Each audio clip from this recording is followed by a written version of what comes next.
Hey guys, how's it going? Today I want to do just kind of a quick review for you guys on the NAKTO City e-bike. I hadn't seen too many reviews on it, so I thought I'd just kind of give you guys my 2 cents, just kind of based on my experience and let you know what I thought about it. Should mention too real quick that I actually found a pretty good deal on this bike, and I'll put a link in the description below so you guys can check that deal out if you're interested in picking one up for yourself.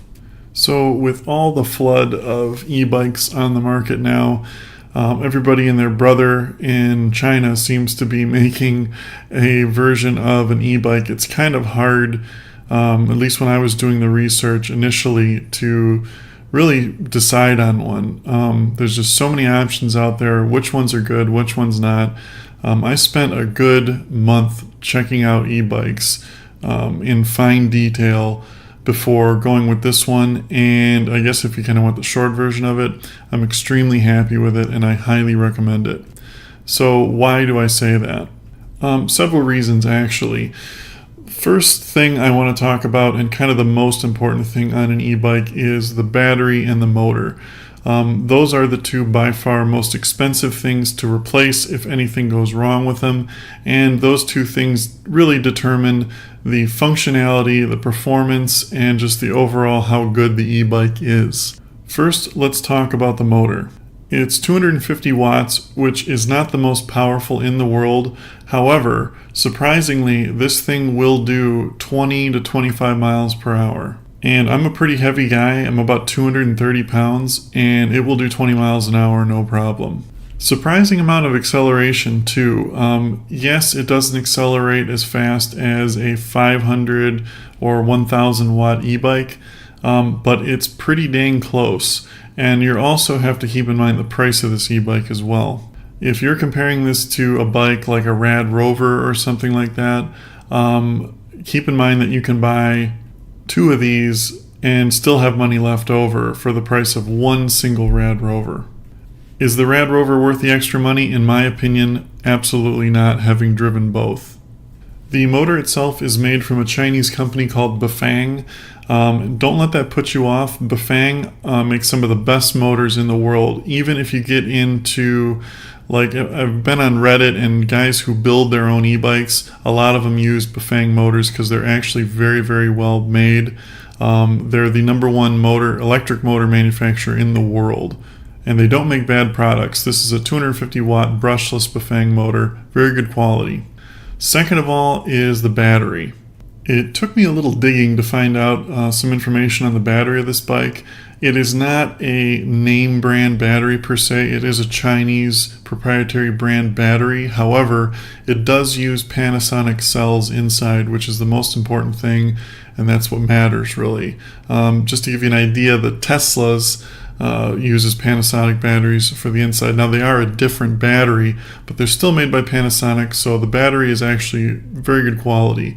It's 36 volts and 10 amp hours. This makes sense when it's paired with a 250 watt motor. There's no need to have a 48 volt battery with a 250 watt motor. It's really just overkill.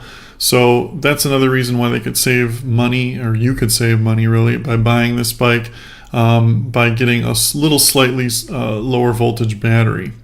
But like I said, the acceleration is very good on this bike, and it will do 20 miles an hour right out of the box. You can go into the menus and change it. There's a little thing you have to do, but you can up the top speed to about 25 miles per hour also.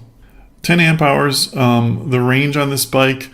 If you're using 100% throttle, which by the way, this bike has a throttle, so you don't have to pedal it at all if you don't want to.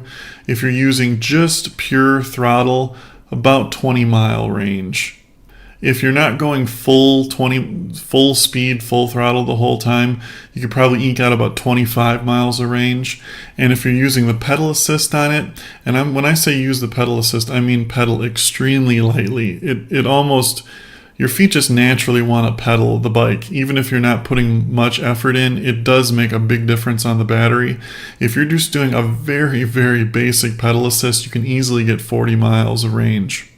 The bike itself is very solid. Good wheels, good tires. The frame is very well welded together. One thing that is nice about this bike, if you are using it for its intended purpose, which is street riding or city riding or commute riding, you're going to be on pavement all the time. And one thing that's nice about this bike, as opposed to some of the other fat tire e-bikes, it has the real thin tires on there. You get much better range and much better acceleration, and because you're not fighting against those fat tires. The downside to that, though, is you really can't take this bike off-road. I mean, you could do some basic dirt trails and stuff, but nothing with really any bumps or rocks or anything. But that's really not what this is intended for. It comes with everything you need right out of the box. The battery charger, the toolkit to finish the assembly on the bike, and the bike comes about 90% assembled right out of the box. The only thing you need to put on is the front tire and the handlebars, which is extremely easy to do and will take you probably 15 minutes tops. Next thing, the Shimano gear system on this bike, or rather the gear system on this bike is a Shimano, which is good because Shimano make really good gears and hubs and shifters. Now, it's obviously not their highest end Shimano gear set, but it's a pretty dang good one nonetheless, and for the purposes of this bike, which is not made for off-road use, it will handle anything you're going to throw at it 100%. As far as the brakes go, it does have V-brakes on the front and rear. You're not getting disc brakes with this bike. However, for city riding, disc brakes just weigh more. They're a more complicated system and they're more expensive to put on the bike. So you really don't need them, to be honest with you. This bike does stop very quickly. And since disc brakes really don't make a big difference unless you were to get hydraulic disc brakes. Most bikes that come with disc brakes will have mechanical disc brakes, and it really doesn't stop much quicker, mechanical disc brakes versus a standard V-brake. It's only when you get into hydraulic disc brakes that you really notice a difference, and there's no way you're going to get a bike at this price with hydraulic disc brakes on it. But like I said, for city riding, street riding, this thing stops exceptionally fast. You wouldn't need anything more than it.